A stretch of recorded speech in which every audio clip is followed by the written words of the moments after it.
Situation sécuritaire à l'est de la RDC, particulièrement dans la ville de Goma. Après la décès de Peter Chirimwami, au moment où nous vous disons dans le Congo, les Rwandais ont coupé l'électricité. Une situation confuse dans la ville de Goma. C'est les informations tout de suite. Kagame a décidé Yakoyaka Koravi Goma avec tous les moyens. Et nous ne comprenons pas pourquoi la réaction tarde. Voilà ce que nous allons partager dans le Congo dans le moment où. Ndenge tokoloba la vie de Goma Lali sans électricité, sans eau. Une situation chaotique. Depuis la menace au Boyokaki na Mokola Lobby. Depuis les jours où tout passé, parce que M23 Bayaki, ensemble, je dis bien ensemble, avec les Kenyans, les Ougandais, les Sud-Soudanais. Avec la complicité de la MONUSCO, qui voulait fuir. Ah, Koloba. Les images qui arrivent ici, les images moko yakito côté.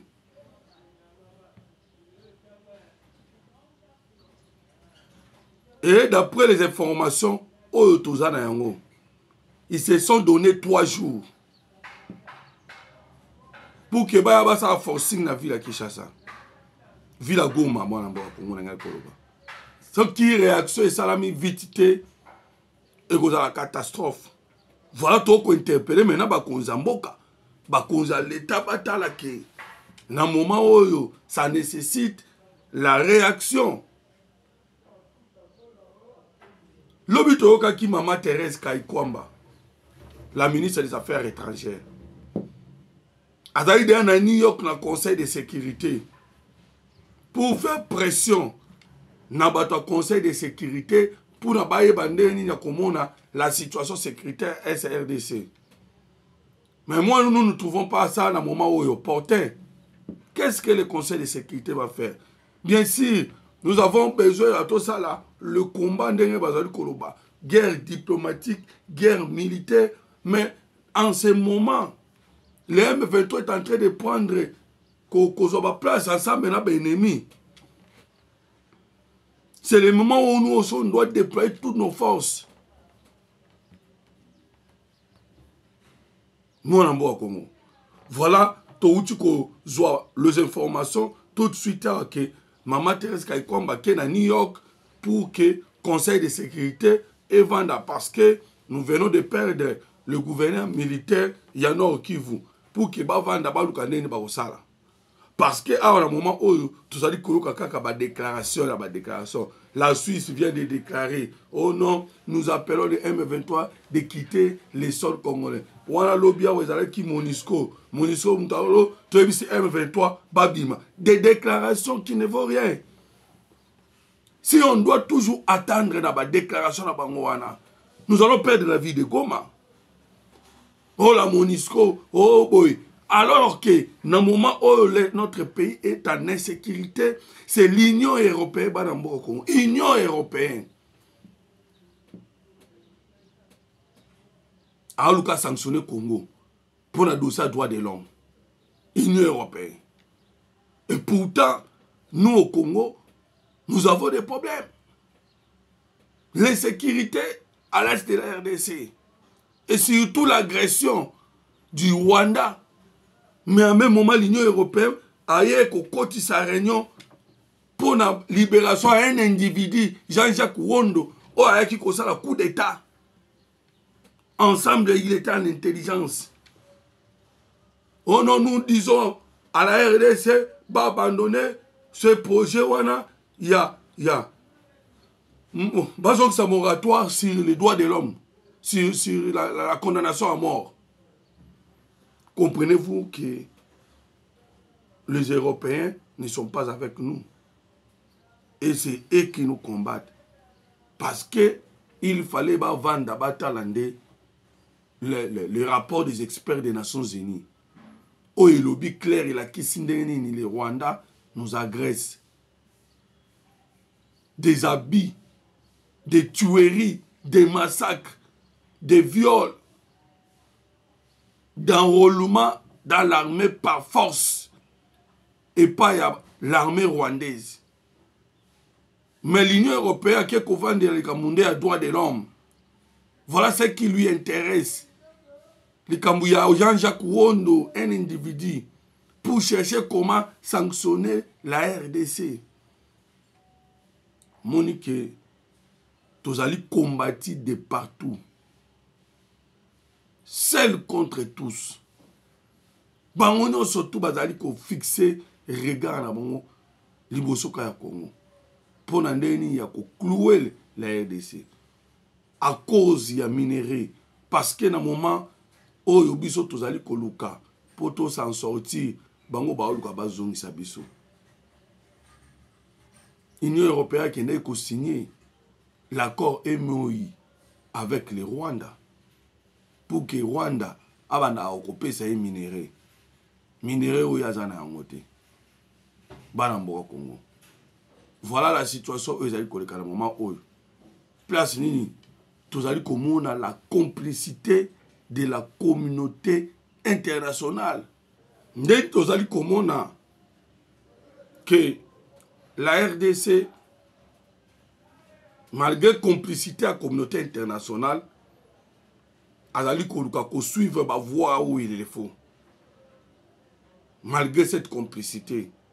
Parce que, Kokende ya Maman Thérèse Kaikwamba,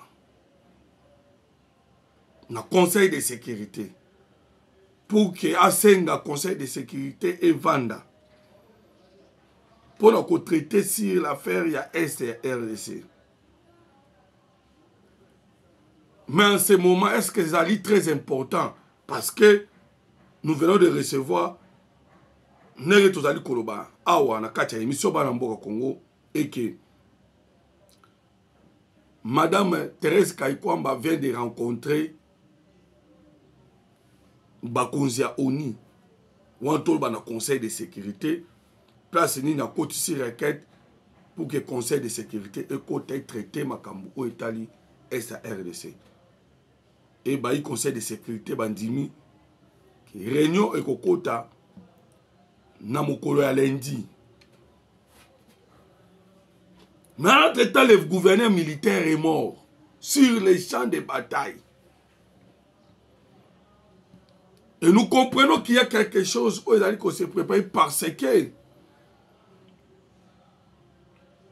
les États-Unis d'Amérique, la France, la Grande-Bretagne,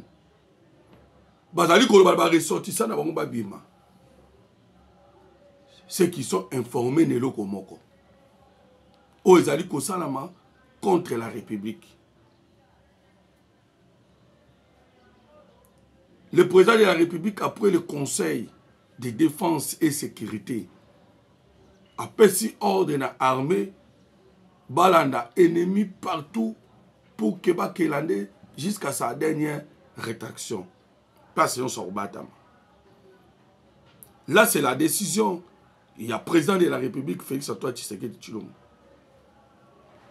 Par rapport à la situation. Et en même temps, Maman Thérèse Kaikwamba Keikuna. Cela veut dire que pour le gouvernement congolais,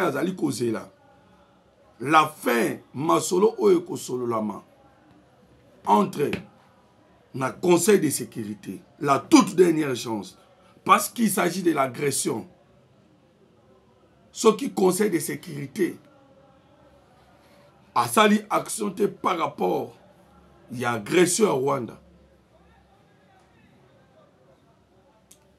La RDC a combattu ça. Alors, Balamboka comprenez que le gouvernement congolais a dit que la guerre Oyo est la guerre de la communauté internationale. Et Bazali, on a plan A, plan B. Parce que à quelques jours, il y a Kolongwa. Il y a le gouvernement Biden. Il y a eu quelques diplomate au Bayaki Koswana Mokoyamboka Félix Tshisekedi pour lui demander à Solo M23.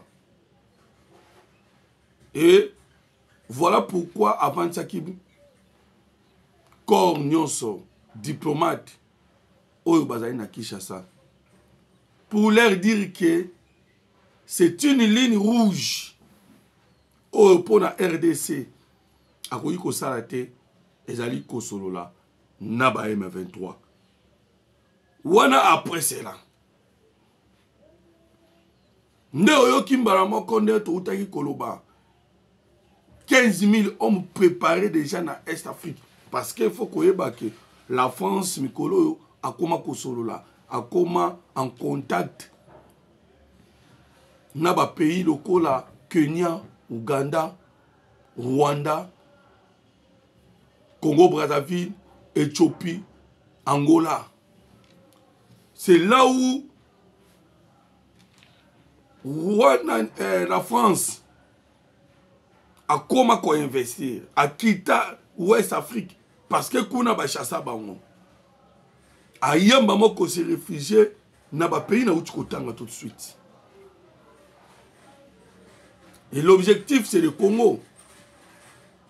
Parce que bango makanisa bango zande Congo, là où il y a beaucoup de richesses pour que ba payer. Alors, Banambo à Congo. Voilà pourquoi tous les gens qui savent que complot et ali kosala na moment où